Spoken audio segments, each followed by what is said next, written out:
perfect? It was perfect for the scoreline. It was perfect for the performances. It was perfect from our manager's tactical setup, which exploited West Ham's system. And it was perfect because we finally got a win in the London Stadium. So today, my friends, I'm here to talk about 5 key things we learned in yesterday's game, focusing on our defensive performance, Nicolas Jackson and Moises Caicedo masterclasses, plus more observations in yesterday's emphatic wins. So I hope you guys enjoy the video, hit that like button, and let's get straight into things. But the first thing we learned, our defensive masterclass essentially sealed us that game. Now, one of the most low-key aspects of that win yesterday was how impressive we were off the ball, not only player performance wise, but in terms of the system that Maresca put out yesterday. Now, this was yet another game where the opposition had more shots on goal against us compared to ourselves. Stats wise, West Ham produced 15 shots against us compared to our 12. They had 7 on target compared to our 5. They tested Robert Sanchez 7 times compared to Areola being tested twice. And with how Lopetegui set out West Ham, their game plan was to play on the front foot. They hoped to exploit us in the wide areas, as we've seen many opposition teams try to do in the past few games. We saw Mohamed Kudus in particular in that first half, causing us a lot of danger coming in on the right flank. But there was one thing that West Ham were not expecting, and that was our defensive approach in yesterday's game, because typically we tend to use a man marking system or a hybrid man marking system to engage teams higher up the field. But against West Ham, Maresca flipped the script and he dropped our lines deeper whilst creating a back 5 system to do so. Now, off the ball, we became a 5-4-1 team. We saw Noni Madueke moving to the right wing back area, as we saw him playing a similar role under Pochettino in those last 5 to 6 games last season. By doing that, it allowed us to maintain central domination. That central domination came from having a settled back 3 in Tosin, Colwell and Fofana, and in front of them you had Caicedo and Enzo Fernandez creating that 3+2. By having 3 in the books at all times, it allowed us to have that authority in those areas that you want to see. They made numerous interceptions, numerous blocks. They ate everything up aerially as well too. And the beautiful thing about having that solid foundation right at the back was that we kept constantly baiting West Ham into engaging us higher up the field, but we kept stifling their attack every single time.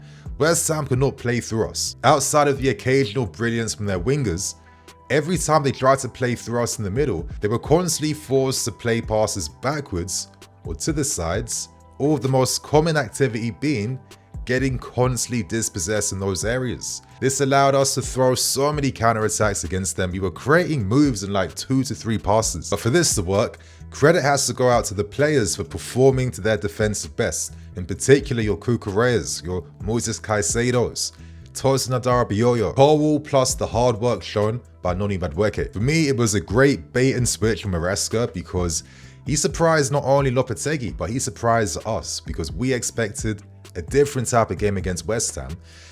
And in that sense, he gives me little shades of Thomas Tuchel, in the sense that he looks to find the best setup depending on the opposition that we're playing against. And to have a manager who has this much versatility tactically, that will help a young team like this so well. And it makes us that more unpredictable and that much harder to figure out as this long season is set to go on. So I think it's been a very impressive performance from Maresca, the team and everyone else.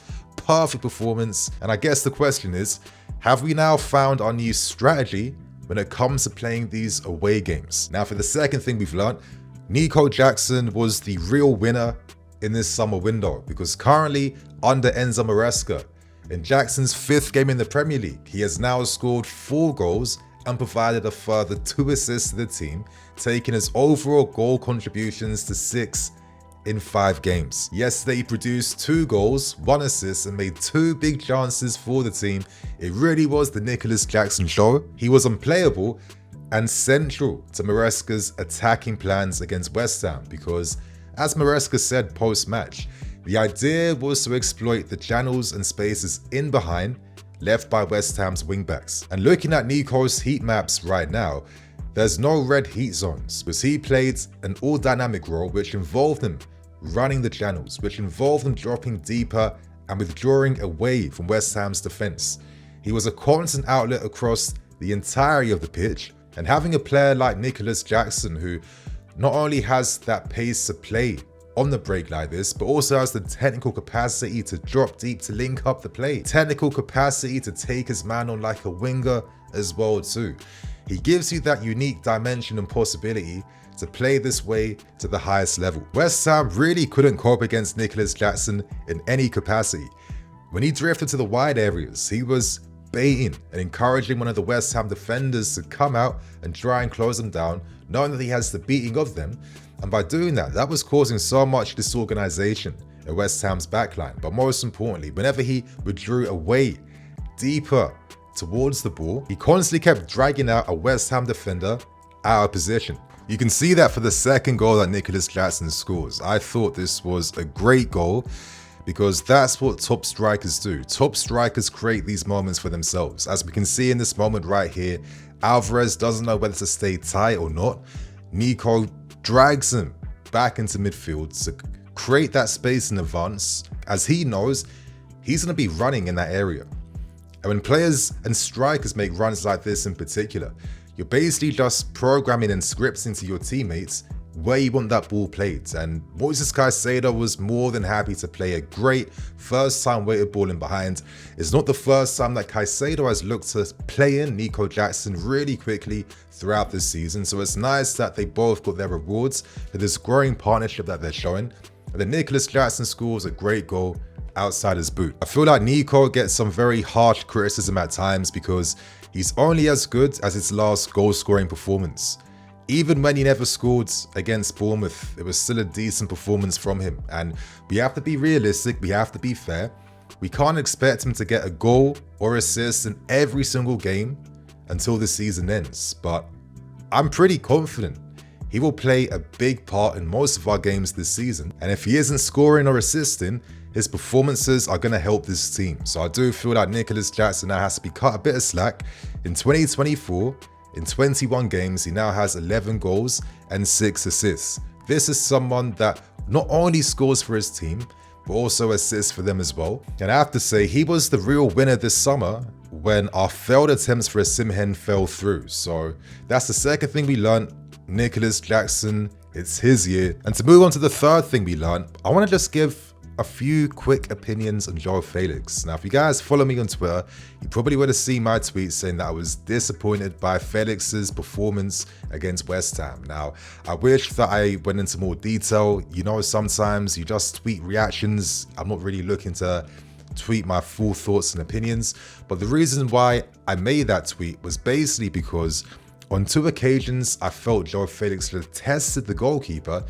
He failed twice. And I think to myself, why is someone as good as him, who ability-wise is one of our best players, why does he make the basics look hard sometimes? Because worse players than him are getting those efforts from those areas that he had on target. I felt like with how the game opened up so much against West Ham, this was the perfect game for Joao Felix to really just take control of that game even more and even express a lot of that individual quality. It's funny because if we go to the stats sites, SofaScore give him a 7 out of 10, and WhoScore give him a 6.3 out of 10. In my opinion, I think his performance score is kind of in between, where it wasn't bad because he wasn't awful, let's get that right, but I wanted more. And I think that's kind of been the story of Felix's career at this point in time. And I think to myself, why exactly is it like that? And then I had a bit of maybe a realization when I thought about this for a while. And I think my take is that Felix is seen as a genius because he can perform the difficult actions in games that other players just cannot do. But that doesn't translate into performances consistently, because the funny thing is, it can be the basics at times that he fails. And when he didn't get his shots on target from areas a player of his ability should be doing 8 to 9 times out of 10, I think that came down to his technique. Now, bear with me, but if I was rating Joao Felix on Football Manager, for example, I'd probably give him like 18, 19 technique, because this is a player that can perform any and many type of actions in game, but I give him like 11 decision making because he doesn't tend to know what technique to use at the right time. Now, when I look at most top elite level players, they kind of just like fine tune their game by relying on like a consistent 4 to 5 elite actions, and that's the entire basis of their game. Whereas Joao Felix, because he can kind of do anything and everything at any moment of a game, he tends to go for the more difficult options in game. When I looked at his shots he took yesterday, if they went in, they would be sexy, phenomenal goals. But was that necessarily the technique that he had to do? Did he have to pick the harder shooting technique to be able to test the keeper? I don't think he had to. A lot of times he goes for this effort where he puts his laces on top of the ball, and a lot of times it doesn't pay off. I understand though, he's a player that lives off performing the difficult moments in games because that's what makes him the player he is. That's what gives him energy and confidence in games. Sadly, because that wasn't an aspect that was maybe cultivated as much as it could have been during the formative years of his career, for me, it meant that he didn't fine-tune that part of himself, which allows him to be that combination of brilliance and efficiency. I hope as the season goes on and develops that Felix, of course, does showcase the ability that he has. I think he's a great player. If you guys watch me, you know that I've always loved Felix, even before he was even playing for us. But I wanted to just use this part of the video just to share some thoughts and opinions on him, because this is why I feel like he hasn't gone to that next level yet. Yeah, he might be more skillful than a Cole Palmer, for example, and maybe can produce more flashes of moments of brilliance compared to a Palmer, yet Palmer is more effective, he's more efficient. He doesn't rely upon doing 10 to 12 different skill sets to be able to affect the game compared to what Felix likes to do. As I said, it wasn't a terrible cameo from Felix. It was okay, but Felix is someone that is better than okay in my opinion. So now moving on to the fourth thing we've learned, someone that was more than better than okay was Moises Caicedo. Now, if Nicolas Jackson was the man of the match, I would say that Moises Caicedo was the MVP, the most valuable player, because he was at his peak, destructive best against West Ham. And it was the type of performance from him that gave us a real platform to be able to beat West Ham yesterday. It was a defensive performance I think N'Golo Kante would have been very, very proud of. And it's a type of performance he put in defensively that I always hoped he could do on a more consistent basis. When Caicedo can produce that type of game yesterday on a very consistent basis, he will be one of the most elite midfield players in the league, because yesterday he was our midfield. 47 out of 54 passes played, 1 key pass, 1 assist made, 2 out of 5 long balls, 1 big chance made, a monstrous 10 out of 12 ground duels won, 8 tackles won, 3 out of 4 aerial duels won, only 1 foul given away the entire game. Now, for us that have watched Moises now for nearly 18 months, he does tend to be a bit of a clumsy, late tackler at times, but yesterday he didn't showcase any of those woes whatsoever. And if you can learn to master being this destructive presence in midfield in a clean, aggressive manner, he's going to take this team to another level. Now, last season, naturally because of all the transfer drama and the fact that he didn't have a proper pre-season at Brighton, he had a very, very slow start to life at Chelsea, on top of the fact that he felt a lot of mental pressures, as he himself discussed, after the incredible money we spent to buy him to begin with. But as we saw last season, as every month went on, Moises was getting more confident in himself and was getting better and better. And it's now culminating into the start of this season, where I'd have to say, currently, based on how this month is going, Moises is one of the players of the month so far based on performances. He's eradicated that slow start to this season in after like 1 to 2 games. And since then, he's only just been consistent for us in midfield. I always felt like Gallagher was important for us last season because he brought the energy, bite, aggression and tenacity that you do need in the Premier League. And I kept saying that if he ever does go, Moises has to be that guy that can step up. And I think it's safe to say so far, we are seeing some great promise, real excitement for Moises performing this duty for the team, because the team needs that general in midfield to make everything work for us. And I feel like Moises right now is at his confident best. He is relishing every single game, and it was a very impressive big performance where players like your Kantes, Essians, and many other midfield players like this that we've been blessed to see as Chelsea fans over the years would have given their hats off to and given him a round of applause. So Moises Caicedo, keep it up, my guy. And for the final thing learned, is Noni Madueke too selfish? Now, one of the topics of conversation after yesterday's big win was one particular moment involving Noni where there was a counter-attacking moment. He was on the left side, and instead of playing the ball to a teammate in a better position in your Netos and Palmers, he instead looked to take on a shot for himself. Now, it was from a very low XG area. There wasn't enough conviction in that strike that properly tested the keeper, and actually, his teammates were going to be frustrated. The fan base afterwards had some criticism, not abuse, but criticism of Madueke's action in that moment, with a lot feeling like this is typical selfish Noni, and this is something that he has to improve on in his game if he wants to go to the next level. Now for myself, I thought the criticism against Noni's selfishness was pretty harsh, because I think there's a clear distinction between a selfish action and a player being selfish. An example of that would have been maybe Raheem Sterling consistently going for himself in moments where teammates were in better positions and not at one point improving on that.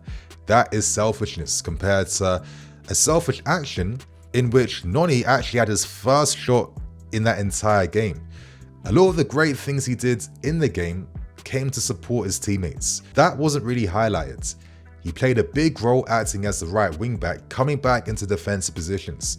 On top of that, whenever there was a moment that led to a goal, Madueke was one of the options inside the box, taking out another West Ham defender. If he was that selfish, he wouldn't waste his time with runs in areas he'd feel like he wouldn't be getting the ball in. I also thought it was very harsh because I've seen many a game this season where some of Noni's great runs that he's made haven't always been found, and actually other players have taken shots at moments they could have passed the ball. The reason why I feel like this is harsh is that I feel like he's being singled out for an action in which everyone else performs and does. And I feel like the reason why Noni is highlighted in this way is basically based on the penalty incident last season involving your Cole Palmers. I think if he never did that, I don't think the selfish energy would be a conversation point that surrounds him. And I think you have to see it like this, but with such heavy, strong competition behind him.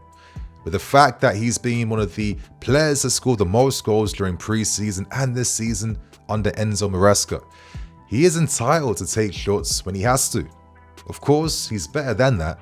It was the wrong decision, but that one action doesn't typify a player that only looks to play for himself. So my friends, they're the 5 things we learned in yesterday's perfect performance against West Ham. Share your thoughts and opinions. How do you feel about things? And on that note, have a great day. See you all tomorrow. Cool.